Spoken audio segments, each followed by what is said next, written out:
Hey guys, Frank Curzio here with another live video. I'd love to get your feedback, frankcurzioresearch.com. For now, I want to talk about some of the research I've been reading. A lot of these companies publish a ton of research, sell-side analysts over the weekend. So a lot of reading to do, but some of the things I'm noticing that caught my attention is how ugly things are getting. That may not surprise some, but I'm talking about a lot uglier than people think. Like companies tapping $360 billion dollars in their credit lines. These are credit lines businesses have, kind of like a credit card where it's a tap of last resort, right? Because interest rates are so high, these companies are tapping their last resorts. Again, they can go over the government, they can go to government and get more money if they want, but it's rare when you see so many companies tap this much in credit lines.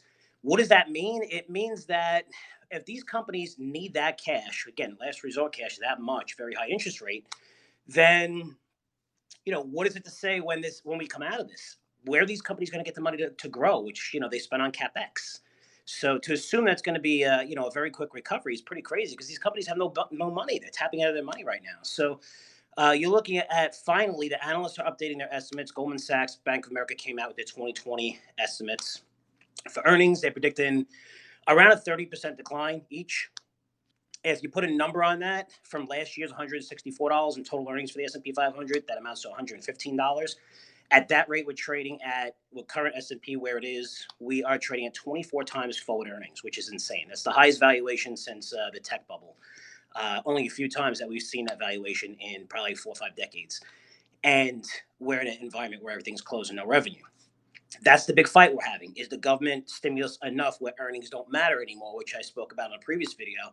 But just looking at the market as a whole, you're looking at oil companies. The cut wasn't even near enough. 9 point something million barrels, 9.2, whatever, 9.3. It's going to be a lot less than that, guys. If you read, the fine print, not enough. I mean, 2030, you needed at least. And also airlines. Airlines complaining that they have to pay back 30% of the loans from the government at an interest rate. They're pissed off at that. So the government's giving free money. It's like them giving you $100 billion and you get 70 billion and say, hey, you might not have to pay this back, but you might have to pay back 30 billion and you're bitching about it. That's what we are. Welcome to the new norm. But not a lot of positives out there, mostly negatives I'm seeing. But conditions are significantly deteriorating, which means much more stimulus. Let's see if the Fed can continue to hold this market up. Again, they have unlimited bullets. As long as dollar remains a reserve currency, they're going to have a limited bullets and be able to bail out everybody, which they indicated already that's what they're going to do. Anything it takes. So just a quick update again. Emails, questions, feedback. Love it. frankcurzioresearch.com. And I'll report back to you guys soon. Take care.